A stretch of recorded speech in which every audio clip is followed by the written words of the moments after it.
देख रहे हैं RBN न्यूज, जो पहुंचाए आप तक सच्ची खबरें। नमस्कार, आप देख रहे हैं RBN न्यूज 24/7। मीठापुर वार्ड में हम लोग मौजूद हैं और हमारे साथ पूर्व पार्षद महेश अवाने जी मौजूद हैं। तो आज हम इनसे कुछ राजनीतिक मामलों को लेकर बातचीत करने का प्रयास करेंगे। सर, सबसे पहले स्वतंत्रता दिवस हम मना रहे हैं, इस मौके पर क्या संदेश आपका पूरे देशवासियों के लिए रहेगा? आपके चैनल का बहुत बहुत आभार व्यक्त करता हूं। मैं अपनी तरफ से सभी देशवासियों को, चाहे वो हिंदुस्तान में रह रहे हैं, भारत में रह रहे हैं, चाहे भारत से बाहर रह रहे हैं, और अन्य सभी पूरे विश्व के लोग जो भी भारत से प्रेम करते हैं, सबको अपने आज़ादी दिवस, जो हमारा आज़ादी का पर्व है, जो सबसे बड़ा पर्व है भारत के लिए, मैं सबको बहुत बहुत शुभकामनाएं देता हूं कि ये आज़ादी का पर्व हमेशा हम इसी तरह से मनाते रहें और हम उस रास्ते पर चलें जो देश को नई दिशा और नई दशा दे सकें। और हमारा देश, जैसे पुराणों में कहावत है कि भारत सोने की चिड़िया था, विश्व के पटल पे पूरा भारत, जैसे हम कहते हैं मेरा भारत महान, तो मेरा भारत महान जो है विश्व के पटल पे महान ही रहे, ऐसी शुभकामनाओं के साथ सभी का आभार व्यक्त करता हूँ। सभी को बहुत शुभकामनाएं और बधाई देता हूँ। सर, भारतीय जनता पार्टी की अगर बात करी जाए तो हर मुद्दे पे भारतीय जनता पार्टी बात करने को तैयार रहती है, लेकिन पिछले 3 महीने से जो मणिपुर जल रहा है उस पर भारतीय जनता पार्टी की खामोशी को, यहाँ तक कि प्रधानमंत्री नरेंद्र मोदी जी की खामोशी को क्या समझा जाए? देखिए, जो पूर्वोत्तर राज्य हैं, मणिपुर की अगर बात करें तो मैं केवल मणिपुर की बात नहीं करूँगा, मैं पूरे पूर्वोत्तर की बात करूँगा जी। जैसे कि कहते हैं कि हम अंग्रेजी में कहते हैं नॉर्थ ईस्ट, और नॉर्थ ईस्ट दिशा को सबसे शुभ माना गया है। हम कहते हैं ना ईशान कौन किसको कहते हैं जी। ईशान कौन हम बोलते हैं जो नॉर्थ ईस्ट का कोना हमारा पृथ्वी का है। तो नॉर्थ ईस्ट जो पूर्वोत्तर है, नॉर्थ ईस्ट है वो सारा, और उससे शुभ जगह हो नहीं सकती, क्योंकि सबसे पहले नॉर्थ ईस्ट में सूर्य के दर्शन होते हैं। और जहाँ सबसे पहले सूर्य, पूरे भारत में सबसे पहले अगर सूर्य के दर्शन होते हैं तो नॉर्थ ईस्ट में होते हैं, ये मैं आपको बताना चाह रहा हूँ। और सूर्य दर्शन से बड़ा कोई दर्शन नहीं है। सूर्य से हमें अपार शक्ति मिलती है, प्रकृति का जो सारी हमारे पास धरोहर है प्रकृति की, यानी हम भी जो इंसान हैं वो भी बिना सूर्य के जीवित नहीं है। उसमें कितनी हमें ताकत मिलती है, कितनी ऊष्मा है, कितनी ऊर्जा है, कितनी उसके अंदर पावर है, उससे बड़ी पावर प्रकृति के लिए सूर्य से बड़ी पावर कोई पावर नहीं है। तो नॉर्थ ईस्ट के लोग हमारे लिए बहुत पावरफुल है। और अगर वहाँ कोई आपस में मतभेद होता है, दो समाजों में वहाँ मतभेद है जी, दोनों समाजों के वर्चस्व की जो लड़ाई है उसमें कहीं ना कहीं राजनीति घुस चुकी है। और मैं आपको एक बड़ी बात बताऊं कि जो पूर्वोत्तर राज्य है, इसमें बहुत ज़्यादा खनिज और ऐसी चीज़ें उस क्षेत्र में ज़मीन के अंदर, पहाड़ों के अंदर छुपी हुई हैं कि जो सोना, चांदी, हीरा क्या, उनसे भी अनमोल चीज़ें हैं। और उन पर नज़र जो हमारे विरोधी लोग हैं, जैसे कि चाइना है, सबसे बड़ा विरोधी हमारा चाइना है जी। पाकिस्तान तो कुछ है ही नहीं जी।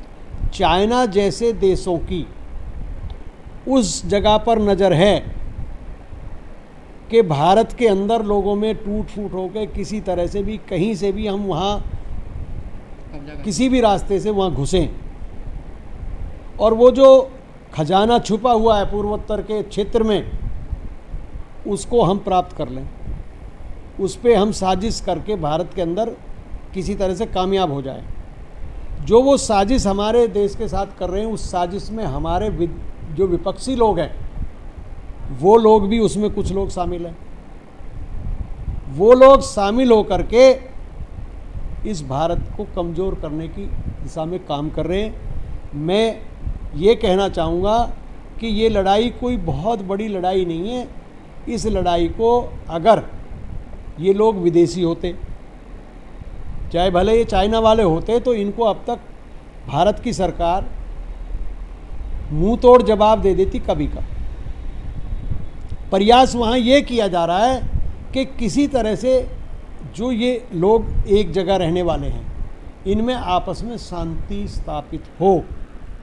अगर झगड़ा मिटाना है तो कितने घंटे लगेंगे? मुश्किल से 2 घंटे लगेंगे हमारी आर्मी को, फटाफट शांति हो जाएगी, फटाफट। कुछ लोग मरेंगे लेकिन शांति हो जाएगी, ये सच है। कांग्रेस लगातार मणिपुर का मुद्दा उठाती रही है और संसद में भी लगातार देखा गया है कांग्रेस इस मुद्दे को उठाती रही है, लेकिन भारतीय जनता पार्टी कहीं ना कहीं इस मामले से बचती हुई नजर आई। मैंने आपको इसका जवाब दे दिया है। विरोधी लोग जो हैं, मैंने बताया ना, कुछ विरोधी लोग हैं जो नहीं चाहते कि वहाँ शांति हो। वो इस मुद्दे को गर्म रखना चाहते हैं, इस मुद्दे को उठाना चाहते हैं। जैसा कि खबर आई कि भाई उनके पास, इस ग्रुप के पास ही तो था वो वीडियो। अगर उनके पास कोई ऐसा वीडियो था तो पहले उजागर कर देना चाहिए था, उसी समय उजागर करना चाहिए था, कोई ना कोई रास्ता निकलता। भाई आप पूर्वोत्तर का भला चाहते थे तो वो वीडियो बाद में उजागर आपने क्यों किया? उसी समय उजागर करते, उसी समय उसका समाधान होता। आपका हक है। मैं एक हर भारतवासी जो अपने आप को भारतवासी समझता है, जो भारत के विषय में सोचता है अच्छा, तो उसका हक ये है कि जब मुझे, मान लो मैं कहीं जा रहा हूँ और मुझे पता लगे कुछ गलत हो रहा है, तो मुझे तुरंत प्रशासन को इतला करनी चाहिए कि यहाँ पर ये चीज़ गलत हो रही है और इसके साक्ष्य मेरे पास हैं, यहाँ गलत हो रहा है, तो वो तुरंत वहाँ कार्रवाई हो जाएगी। आप उसको छुपा रहे हैं, क्यों छुपा रहे हैं? कि आप उसको, भारत को भी बदनाम करना चाहते हैं और सरकार से राजनीतिक तौर पे बदला लेने के लिए भी आप चाहते हैं कि भाई मैं कुछ बदला लूँ वहाँ पे। अच्छा सर, अक्सर देखा जाता है, कुछ वर्षों की अगर बात करी जाए, जब से भारतीय जनता पार्टी सत्ता में आई है, केंद्र में आई है, तब से भारतीय जनता पार्टी शासित राज्यों में ही हिंसा के सबसे ज़्यादा मामले आते हैं। पहले यूपी में भी आए, फिर आपका मणिपुर वाला मामला हो गया और अब मेवात वाला जो मामला है। ऐसा नहीं है। जिस आदमी की जिस पार्टी की सत्ता जिस प्रदेश में होती है, वो क्यों चाहेगा झगड़ा हो? वो कभी नहीं चाहेगा झगड़ा। जो विपक्ष होता है वो झगड़ा चाहता है कि किसी तरह से झगड़ा हो और इनकी बदनामी हो, और उस बदनामी से लोग तुम्हें चाहें, तुम्हें सत्ता दें। ये केवल और केवल सत्ता की भूख है और सत्ता के कारण ही ये झगड़े हो रहे हैं, और कोई कारण इसका नहीं है। इनको पता है कि केंद्र में फिर से दोबारा से बीजेपी की सरकार आएगी, मोदी इस प्रधानमंत्री बनेंगे इस देश के, और वो फिर 5 साल वो उनकी सरकार चलेगी, और जो भ्रष्टाचार देश में हो रहा था वो भ्रष्टाचार धीरे धीरे कम हो रहा है। यूपी के अंदर अब कोई है दंगा? अब तो नहीं है ना। हरियाणा में पिछली बार भी बीजेपी के साथ मिलकर के सरकार बनी थी जी, अभी भी बीजेपी की सरकार है। पिछले वर्षों में अब एक बार झगड़ा हुआ, उसके पहले कहाँ हुआ झगड़ा, बताओ आप? पूर्वोत्तर में जब से भारतीय जनता पार्टी की सरकार बनी है, मणिपुर में अभी तो झगड़ा हुआ है, इससे पहले हुआ कहीं? तो ये सब प्री प्लान है, ये विपक्ष का प्लान है। विपक्ष एक ही मुद्दे को लेके बैठा है। अरे आप गए वहाँ पर, आपने उसकी समीक्षा कर ली, देख लिया, तो आपको क्या कहना चाहिए? आपको प्रधानमंत्री के लिए अपशब्द बोलने चाहिए। आप प्रधानमंत्री के साथ अपशब्द बोल रहे हैं, एक देश का प्रधानमंत्री है, उसके साथ आप किस तरह का व्यवहार कर रहे हैं, किस तरह की भाषा बोल रहे हैं आप? आपके ना पक्ष को, ना किसी को, ना छोटे को, ना बड़े को समझ नहीं है कि आप क्या बोल रहे हैं। उनको ये समझना नहीं चाहिए कि एक देश के प्रधानमंत्री को किस भाषा में बात करनी चाहिए, किस तरह से उत्तर देना चाहिए। क्या प्रधानमंत्री ने उसका जवाब नहीं दिया? प्रधानमंत्री जी ने जवाब दिया उसका अपने कार्यों को गिना के, अपनी मेहनत को गिना के। और जब उन्होंने मणिपुर में बोलने की जब समय आया, पहले अपने अच्छे कामों को आदमी बताता है, और जहां नुकसान होता है उसके लिए फिर उसके बारे में बताता है। क्योंकि 2 घंटे जिस गृह मंत्री की जिम्मेदारी है झगड़ों की, देश की जिम्मेदारी जो शासन प्रशासन जो आता है वो गृह मंत्रालय के अंडर आता है, और भारत के गृह मंत्री अमित शाह ने उसका जवाब पूरा नीचे से लेकर ऊपर तक और ऊपर से लेकर नीचे तक विस्तार से बताया कि नहीं बताया संसद में? क्या उनके कान बंद थे उस टाइम? अरे आप बताइए ना, जो मंत्री जिस विभाग का है, रेल मंत्रालय में कोई नुकसान हो गया तो उसका जवाब रेल मंत्री देगा। अगर रक्षा मंत्री के मामले में कोई बात आती है तो उसका जवाब रक्षा मंत्री देगा। तो जब गृह मंत्री का मामला है तो गृह मंत्री तो उसके विस्तार से बताएगा, गृह मंत्री ही प्रधानमंत्री को बताएगा कि भाई ये पोजीशन है, ये पोजीशन है, ये हो रहा है, ये हो रहा है। प्रधानमंत्री जी उसको दुनिया में बता के तब करेंगे कार्य। अगर वो पहले ही बता देंगे तो लोग सतर्क हो जाएंगे। कोई भी काम करना है तो उसको बहुत तरीके से चलना पड़ता है। कौन दुश्मन है कौन दोस्त है आज के डेट में पता लगता है।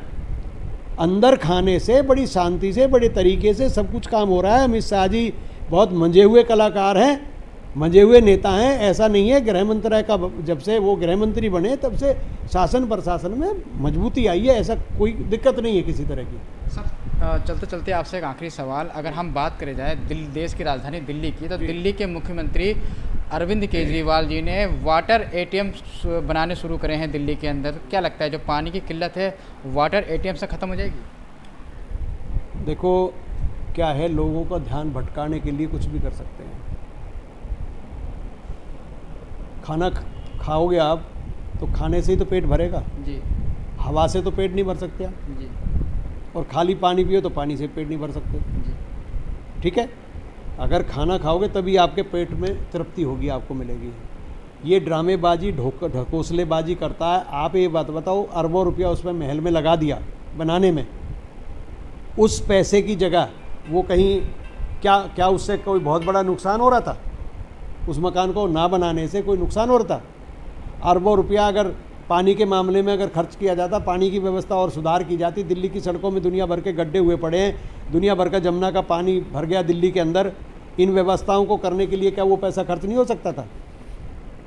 एक आदमी अपने लिए,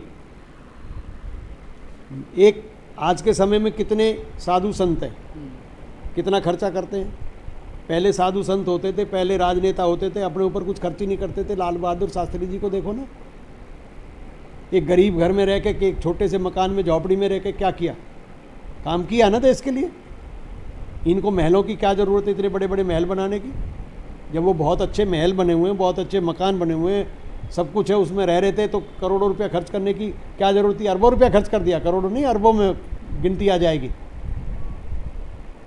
ये लोग अपने लिए जीते हैं, प्रधानमंत्री नरेंद्र मोदी देश के लिए जीते हैं। पक्ष में और विपक्ष में इतना ही फर्क है बस। तो सर नहीं लगता, तो जो वाटर एटीएम का प्लान केजरीवाल जी लेके आए हैं, क्या फ़ायदा नहीं मिलेगा इससे? कुछ नहीं, क्या मतलब है उसका? जब पानी नहीं होगा तो एटीएम का क्या करेंगे?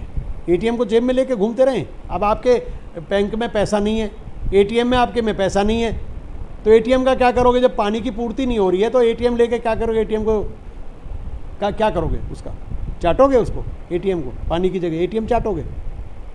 पानी की पूर्ति करनी पड़ेगी। एटीएम से मतलब उसका कुछ नहीं है। एटीएम तो एक प्रक्रिया कमाई का, कि कितना किसने पानी यूज किया, उसकी सफलता के लिए कि भाई पानी बर्बादी ना हो, उसके लिए तो एटीएम का यूज ठीक है। लेकिन जब पानी नहीं होगा, बैंक में पैसे नहीं होगा, तो एटीएम का क्या करोगे? एटीएम बैंक में पैसा नहीं है और आप एटीएम बना के दे दो किसी को, तो क्या करेंगे जब पैसा ही नहीं है उसके अंदर? तो दिल्ली को पानी चाहिए, पानी की पूर्ति करो। पानी की पूर्ति जब सप्लाई नहीं हो रही, आपकी पूर्ति नहीं हो रही, टैंकरों से भी आप पूर्ति नहीं कर पा रहे पानी की, तो फिजूल के ढकोसलेबाजी करने से कुछ नहीं होता।